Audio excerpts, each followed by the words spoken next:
Next page tayo. Next slide.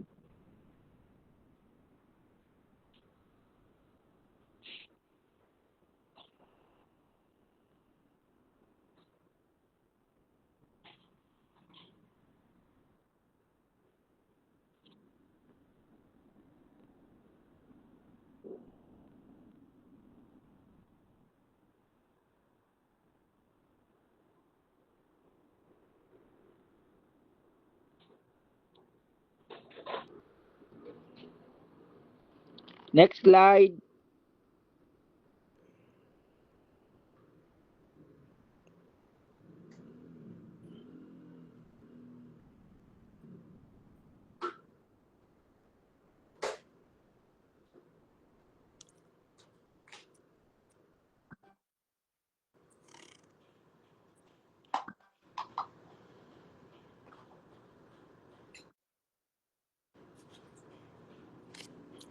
Okay, let's try again yung sa atin. Pasensya na dahil hindi rin ako expert sa ganitong,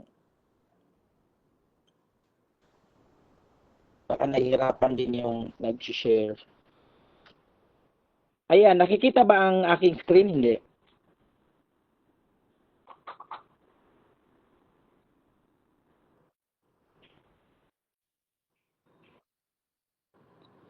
Okay. Nakikita daw. Okay. Anyway, ayan ang ating screen.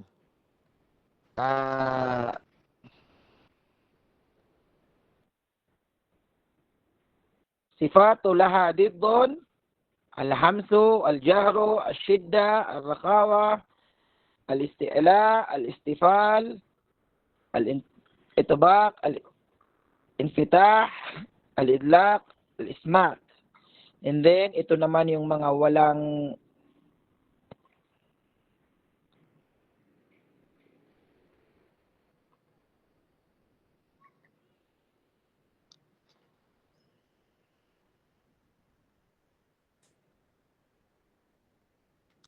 may nakaharang bandang taas. Ito ata yung screen ko kasi nakakon yung kwan ko. Ayan, ewan ko lang. Basta hindi ko sure kung anong nakikita nyo ngayon sa screen ko. Pasensya na dahil mahina daw ang signal nung nagmo-monitor kanina kaya nahihirapan siya kanina. Tayyib, jazakallahu khairan. Tayyib. Ayan, pakitingin na lang ng mabuti itong screen ko. Hindi ko alam kung ano yung paano nyo nakikita itong screen ko. Anyway, ayan. Bibigyan naman siguro sa inyo ito para sa inyong review. Ayan, i-memorize nyo sa ulo, intindihin kung ano yung nandito para mas madalian kayo sa exam. Ang importante dito yung mga letra. Tulad ng nasa tanong, number 10, ito ay kahulugan ng alhams. Ito ay alhams. Okay. Next question is, تلاقي طائفة اللسان والحنق الأعلى عند النطق بالحروف هي صفة. Anong sagot?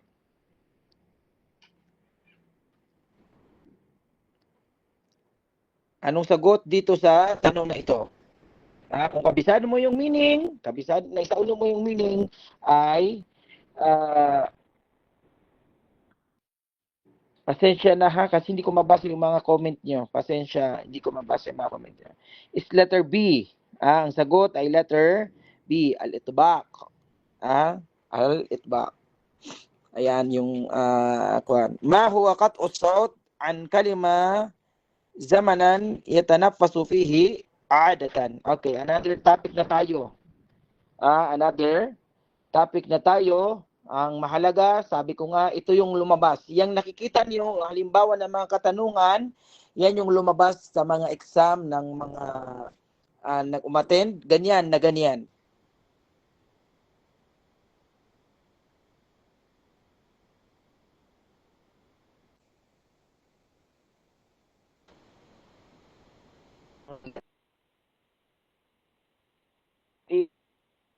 Al-waqf wal-ibtida.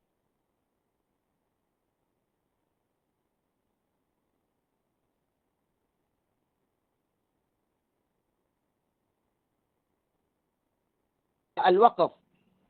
Al-waqf sa paghinto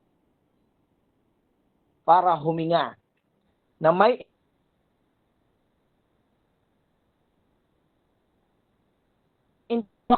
hinto. Alibtida, simula ng sa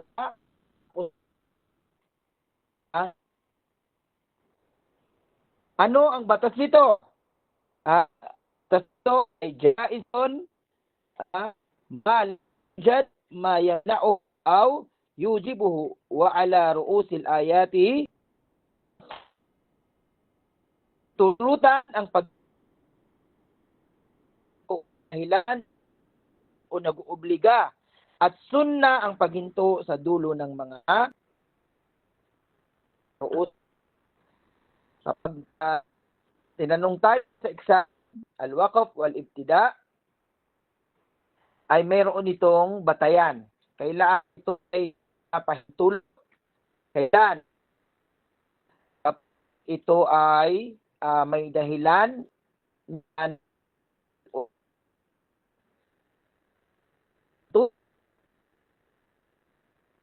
ang sunna ng propeta sallallahu alaihi wasallam.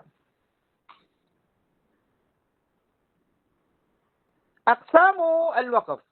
Ano yung mga uri ng paghinto? Ang uri ng paghinto ay mayroong nahati ito sa apat. Ikhtibari, ittirari, intidari. Ito yung apat. Kapag tinanong sa exam, ilan ang uri? Kam aqsamu al-waqf? Ang sagot ay apat. Kailangan kabisadong rin itong apat na ito kung ano yung tinatawag na aqsam al-waqf. Una ay ang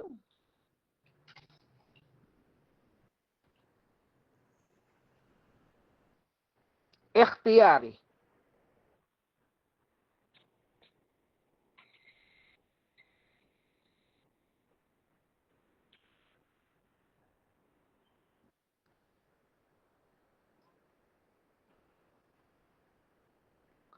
Ang ikhtiyari ay nahati ito sa dalawa. Jaizun at ghayro jaiz. At ang jaiz ay meron itong tatlo, tam, kafi at hasan. Ang ghayro jaiz ito ay kabih. Sabihin ay hindi maganda.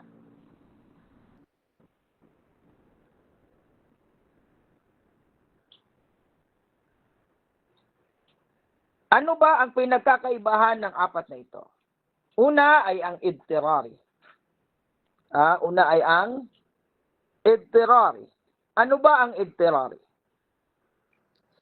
Ang idtirari, ito ay sa pilitang paghinto dahil sa kakulangan ng hininga o bigla kang naubo o pagkalimot.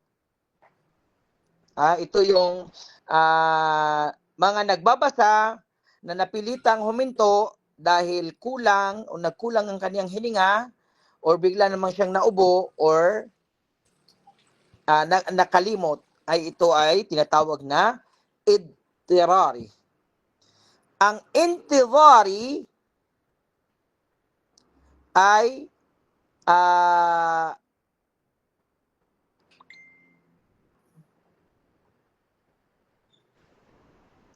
paghinto upang hintayin ang ibang kiraa o paraan ng pagbabasa.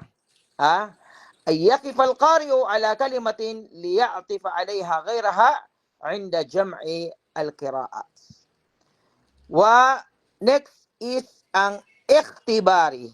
Ay yakif al-qari' ala kalimatin laysa mahallan lil-waqf 'adatan.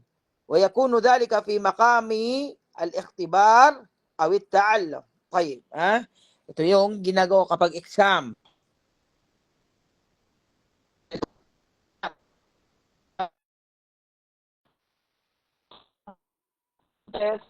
Pinuputol nila, umihinto sila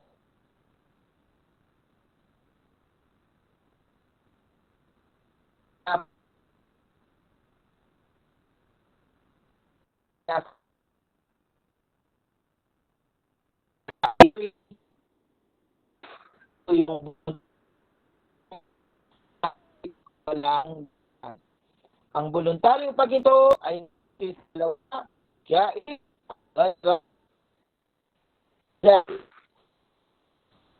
o gayro jaiz.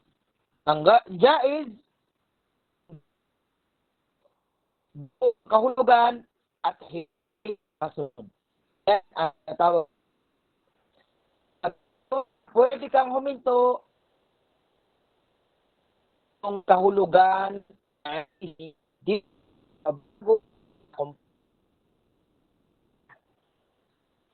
at hiwalay ito sa kasunod. Ang gayro jaiz, ito naman yung hindi pwede o masamang paghinto dahil napuputol o nasisira ang kahulugan. Inna wala ay tawag na al-ikhtiyari. Huminto ka sa kagustuhan mo lang, ngunit ito ay ipinagbabawal o masamang paghinto dahil putol. Ang jaiz, ito naman ay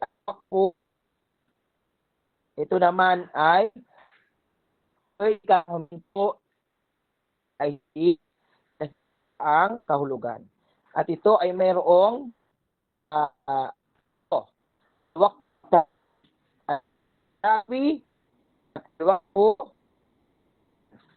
al-waqfu at tam, ito yung paghinto o ang kahulugan ay sa kasunod.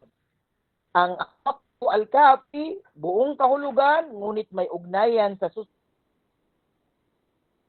salita. Maayos hinto, ngunit mas mainam kung ito ay ipagpatuloy. Al-waqfu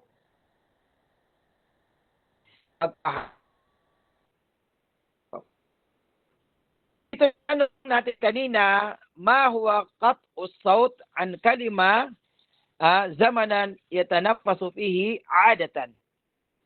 Ano ang ating sagot dito? Ano yung pagputol ng tunog ng isang kalima sa isang panahon, yatanaffasu fihi 'adatan. Ang sagot natin dito ay ang al-waqf. Ito yung paghinto. Ito yung kahulugan ng al-waqf.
Nakamute pala ako. Afwan, okay. Nakamute ata. Hindi lumabas ako kanina. Wala. Okay. Next is yung kanina na nabanggit natin, mga al-waqf wal-ibtida wa aqsam wal-waqf. Ano ibig sabihin ng al-waqf? At ano ibig sabihin ng al-ibtida? At ano ang mauri ng al-waqf? Kailangan isaulo din natin ng apat na yan. At ano yung mga kahulugan? At ang tatandaan lang din natin dyan ay ang ikhtiyari, dahil ito ay mayroong dalawang batas na maaari at hindi maaari gawin kapag ikaw ay nagbabasa. Okay. And then, ito yung mga katanungan na kanina ay ating nabanggit. At ayan ang tanong sa number 12, ma huwa qat'u as-sawti an kalimati zamanan yatanafasu fihi 'ada. Ang sagot ay al-waqf. And then question 13, hada al-waqf alladhi yakifu fihi al-qari bisabab ad-daruri kal-'atash aw dayiq an-nafs huwa. Dito mayroon tayong clue na nakukuha dahil kaya kailangan take note din ito sa exam. Kapag tayo mag-exam, basahin natin ng maigi ang katanungan dahil meron tayong nakukuhang clue sa tanong. Kaya nga napakahalaga at paulit-ulit ko itong sinasabi na importante na naiintindihan natin yung ating binabasa, especially mapalakas natin ang ating Arabic language because ang lahat ng tanong ay nakasulat sa Arabic, kakailangan maintindihan natin itong mabuti. Kaya ano daw ang paghinto na humihinto ang mambabasa ng dahil sa importante, emergency, tulad ng pagbabahing or hindi kinaya ng hininga. Ang kasagutan ay nandito na rin sa tanong. Ang word clue dito is daruri, kaya ang pipiliin natin dito is letter C. Letter C. Mada yuqsadu bi makhraji al-harf? Ano ang kahulugan o patinutukoy sa makhraj al-harf? Dito na tayo sa next topic, sa makhariju al-huruf. O mada yuqsadu bi makhraji al-harf? Sinagot na dyan, letter B, al-mawdi'u alladhi yanqati'u 'indahu sawtal harf. And then kam adadu makharij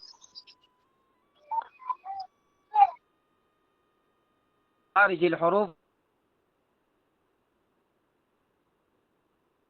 Alam natin ito. Ito yung mga makharijul amma, khamsa.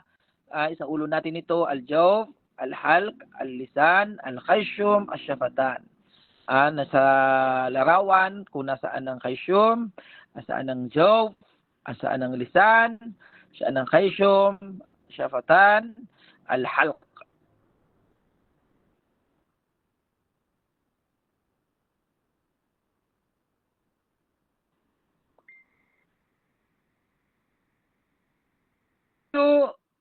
العامة الخمسة العامة وهي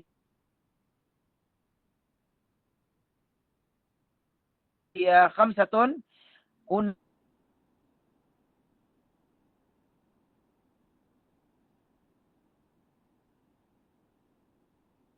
pagbabasa ng mga letra. Ang makhraj, dito lumalabas ang letra.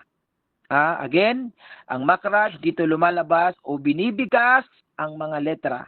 Ang sifa, ito yung pamamaraan ng pagbigkas ng mga letra o katangian ng pagbigkas ng mga letra.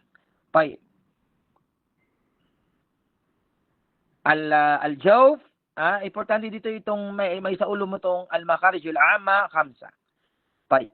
Una ay al-jawf, ito ang makhraj na mahahabang tunog, walang tiyak na banggaan ng dila. Ito yung tinatawag na jawf. Ayan sa nakikita nyong larawan, yan ang parte ng jawf sa ating bibig. na kailangan natin. Pero ang kon dito ay ang kahulugan. Kailangan makabisado nyo din ng kahulugan dahil minsan ito ay tinatanong ito yung tinatanong sa exam. Tayo. Next is al-halq. Ang al-halq ay ito yung sa may bandang lalamunan din. At ito ay nahati sa tatlo. Aqsal halq. Ang mga letrang lumalabas dito ay hamza at ha. Wasatul halq. Ito ang lumalabas dito ay ang ain at ang ha. At adna al-halq. Ito yung lumalabas ditong letra ay ghain wa kha.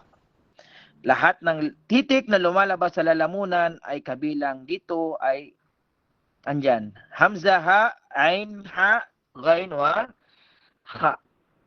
And then al-lisan, ito naman yung ginagamit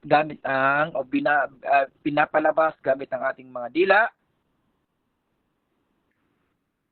Karamihan ng titik ay lumalabas sa iba't ibang bahagi ng ating mga dila, ang lisan. Tulad ng qaf, kaf, jim, shin, ya, dad, lam, nun, ra. Yan yung mga letra ng lisan.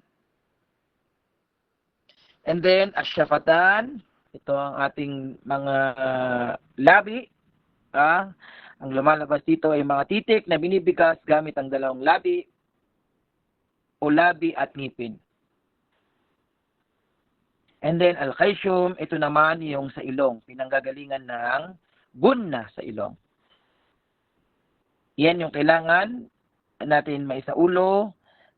Kailangan maisaulo natin yung kahulugan ng makraj at ano yung ilan ang bilang ng makarij al-amma at ano yung mga letra ng jaw, ano yung pwedeng lumabas na makraju al-gunna, kam adadul makariji al-khasa. Dito, kailangan alam natin din ito. Ayan, itong tanong na ito. Kam adadu makharij al-huruf al-arabiyya ala ra'i al-mukhtar al-akthar. Anong sagot? Ay letter B. 17. 17 makhrajan. Pero kapag ang tanong ay amma, ay al-jawf, al-halq, al-lisan, al-khayshum, al-shafatain, ito ay 5 lamang. Okay, yan yung sa tajwid. At ito yung mga importante. Sa tajwid, importante sa tajwid ay ang sifatu al-huruf. Importante sa tajwid, yung mudud, itong mga natalakay natin. Importante sa tajwid, sifatu al-huruj, mudud, nunus sakina, wa mimus sakina. Landscape yung phone. Nunus sakina at mimus sakina at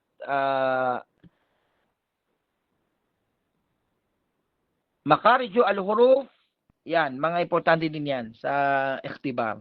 Pero ang kadalasan na lumalabas na nabanggit natin ay ang sifatu al-huruf at yung ahkam nunus sakina wa tanwin. Yan yung kadalasan lumalabas sa ikhtibar. At ang al-mudud, ang mga mad. Wallahu a'lam. Tayyib. Ngayon ay tatalakay naman natin ay ang sira. Una, paalala, ang sira po ay tawag dito, kailangan ng pagbabasa dito. Ang kailangan na magbasa tayo sa sira an-nabawiyya dahil maraming mga katanungan ang maaring gamitin o itanong sa atin sa exam sa sira an-nabawiyya. Kaya itong mga dadaanan lang din natin ay maaring at lumabas na rin sa mga exam. Una ay ito, Man as-sahabi alladhi dhakara ismuhu sarihan fil Quran. Sino sa mga sahaba ang nabanggit sa Quran? Kaya ito ang tungkol dito. Ayan. As-sahabi alladhi dhakara ismuhu fil Quran ay Zaid bin Haritha radhiyallahu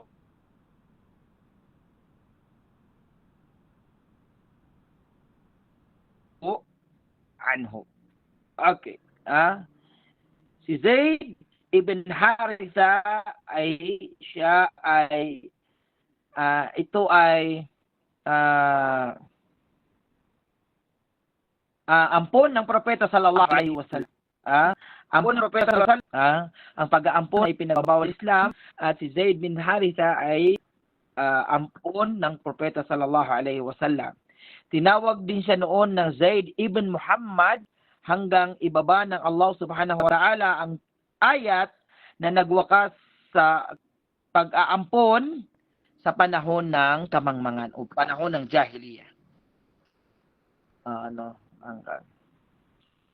Sumasagot. Okay. Ang Zaid bin Haritha ay siya lamang ang nabanggit ang pangalan sa Quran, ang Zaid bin Haritha. Sa Surah Al-Ahzab, aya 33. Chapter Ahzab, and then aya 37. Ipinakita sa Quran ang kanyang pangalan upang linawin na ang batas at alisin ang kalituhan sa angkan. Kaya ito ay siya inabanggit sa Quran. Madalas na itatanong din ito sa exam, kaya maaaring maraming pamamaraan ng pagtatanong dito. Man huwa as-sahabi alladhi dhukira ismuhu sarihan fil Quran al-Karim? Or fi ayyi suratin dhukira ismuhu Zaid radhiyallahu anhu? Ma as-sababu fi dhikri Zaid ibn Haritha fil Quran? Kana Zaid ibn Haritha yunsabu qabla al-Islam ila ma al-hukm alladhi bayyanathu ayatu Zaid. Maaari ito yung mga katanungan patungkol kay Zaid bin Haritha. Zaid bin Haritha, huwa sahabi alladhi dhukira ismuhu sarihan fil Quran. Zaid bin Haritha. Or itanong sa atin, fi ay suratin dhukira ismuhu Zaid radhiyallahu anhu? Suratul Ahzab. Mas sababu fi dhikri Zaid bin Haritha fil Quran? Liibtali nidami at-tabanni. Para anong dahilan kung bakit siya nabanggit? Upang wakasan ang batas ng pag-aampon. Kana Zaidun bin Haritha yunsabu qabla al-Islam. Saan siya ikinukunik? Kay Propeta Muhammad sallallahu alaihi wasallam. Mal hukmu alladhi bayyanathu ayatu Zaidin. Ano ang batas na nabanggit sa talata kay Zaid? Ito ay ang pagpapatunay na ang pag-aampon ay ipinagbabawal at hindi ito ipinapahintulot. Ithbatu anna tabanni la yughayyiru an-nasaba. Yan yung maaaring katanungan diyan. Ito man as-sahabi alladhi dhukira ismuhu sarihan fi al-Quran. Tayyib. Another one is man alladhi amara bi kitabil hadith wa jam'ahu fi ra'si mi'atin. Ay.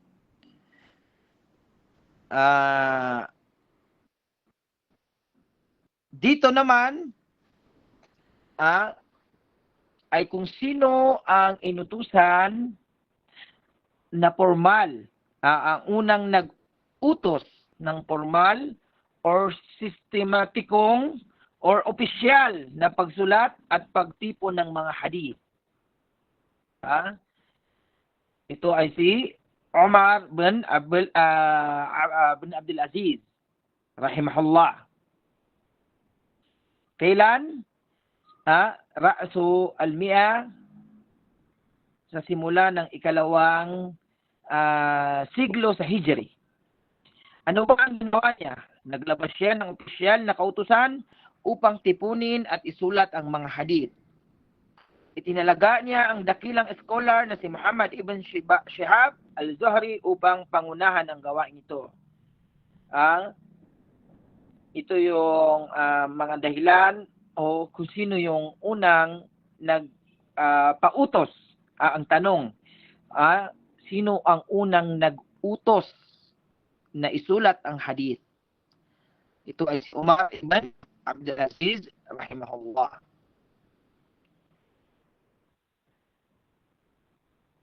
Maaring lumabas sa katanungan, man huwa al-khalifatu alladhi amara bi kitabati al-hadith wa jam'ihi bi shaklin rasmi?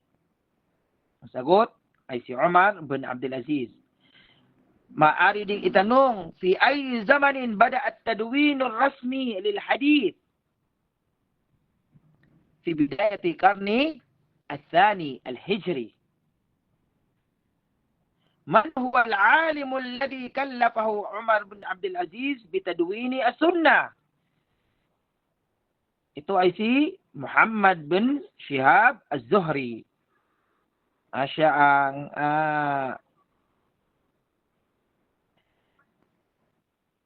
ito pinagkatiwalaan. Mal hadafu ar-ra'isi min tadwin al-hadith fi dhalika al-waqt? Bakit ito mahalaga? Bakit mahalaga?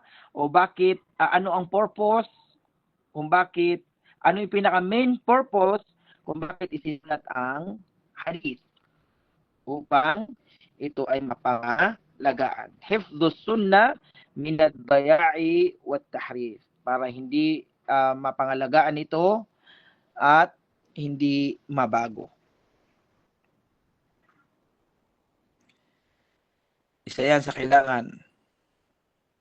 And then, alqabu as-sahaba. Ito, kailangan meron din tayo, kabisado nyo din ito. O meron kayo ditong idea. Alqabu as-sahaba, Abdullah bin Abi Qahafa. Ito ay Abu Bakr as-Siddiq, Umar bin Khattab, Al-Faruq, ang kanilang mga palayaw or mga titulo. Ali bin Abi Talib, Abu Turab,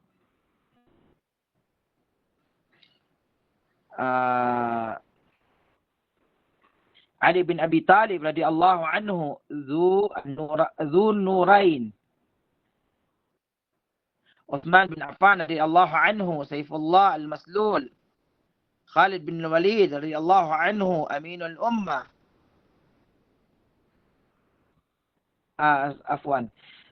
As-Siddiq, Abu Bakr As-Siddiq radhiyallahu anhu, Al-Faruq, Umar bin Khattab radhiyallahu anhu, Abu Turab, Ali bin Abi Talib radhiyallahu anhu, Dhu An-Nurain, Uthman bin Affan radhiyallahu anhu, Saifullah al-Maslul, Khalid bin al-Walid radhiyallahu anhu, Aminul Ummah, Abu Ubaidah bin al-Jarrah radhiyallahu anhu, Abu al-Masakin, Ja'far bin Abi Talib radhiyallahu anhu, Asadullah Hamzah bin Abdul Muttalib radhiyallahu anhu, At-Tayyibul Mutayyib Ammar bin Yasir radhiyallahu anhu, Hawariyur Rasul sallallahu alaihi wasallam Az-Zabir bin Al-Awwam radhiyallahu anhu, Safirul Islam Mus'ab bin Umair radhiyallahu anhu, Mu'adhdhinur Rasul sallallahu alaihi wasallam Bilal bin Rabah radhiyallahu anhu, Sahibu Sirri Rasul sallallahu alaihi wasallam Hudzaifah bin Yaman radhiyallahu anhu, Dahiyatul Islam Amr bin Al-As radhiyallahu anhu, Katibu Wahyi Rasul sallallahu alaihi wasallam Muawiyah bin Abi Sufyan radhiyallahu anhu, Hibbu Rasul sallallahu alaihi wasallam Zaid bin Harithah radhiyallahu anhu, Tarjumanul Quran Abdullah bin Abbas radhiyallahu anhuma, Syairur Rasul sallallahu alaihi wasallam Hasan bin Thabit radhiyallahu anhu.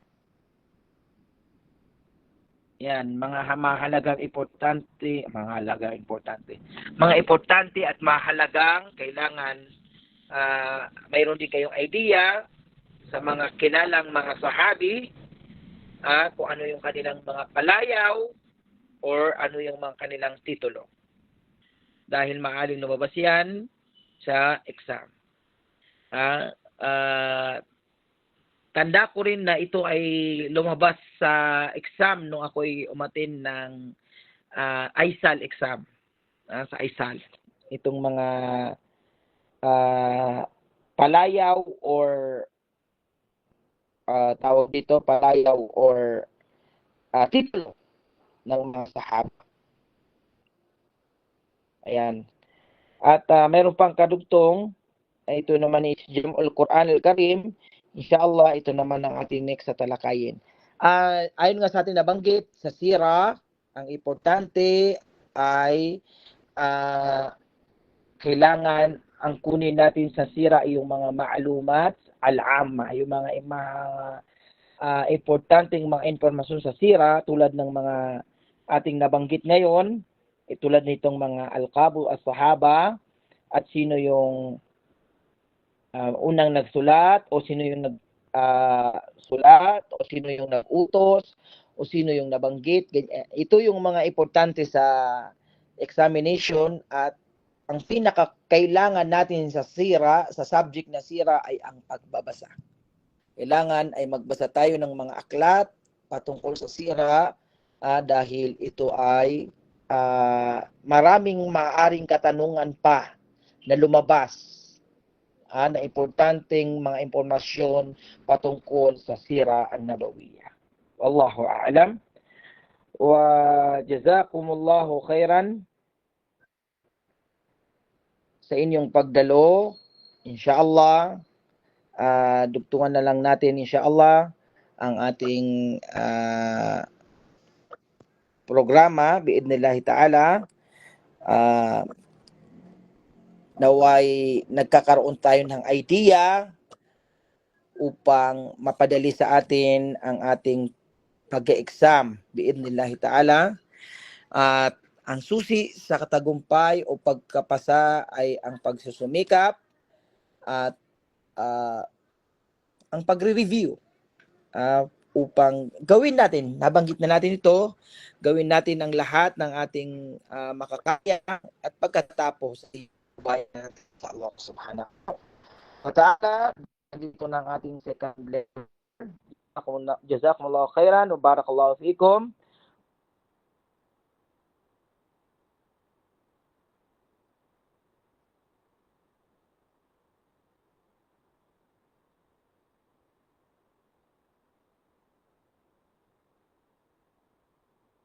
Yung nangyari ngayong araw ay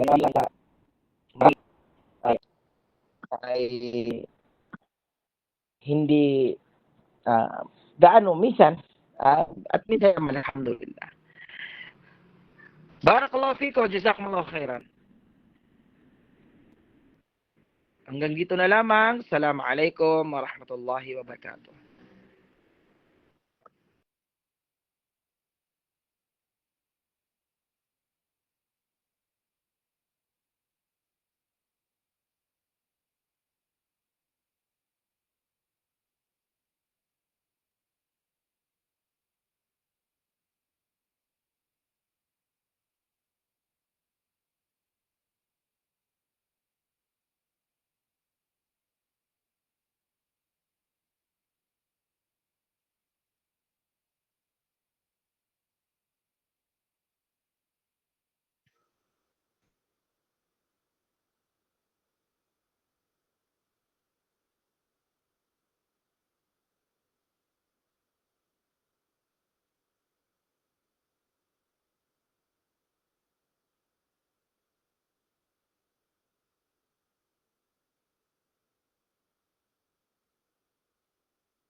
Bismillahirrahmanirrahim.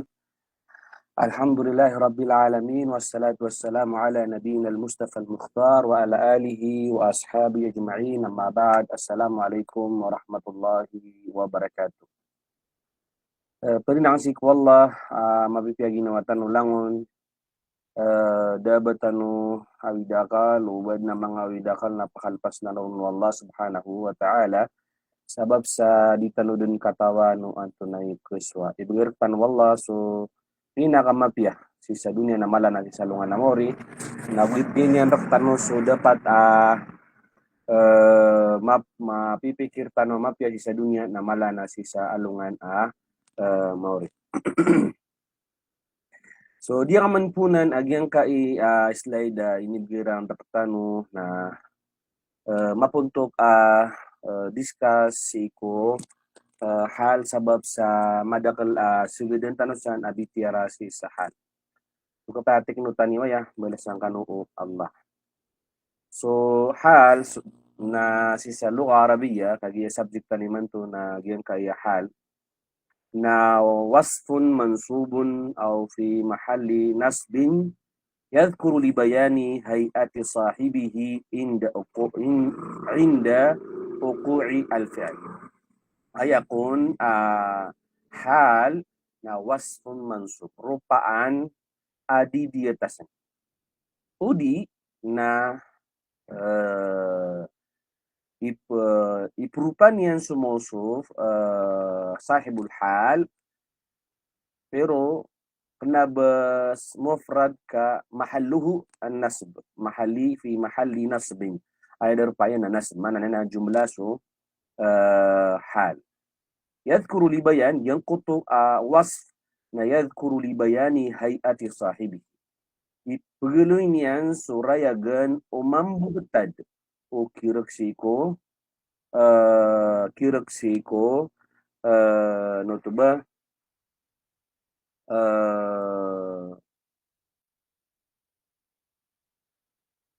kiraksiko mambutad siko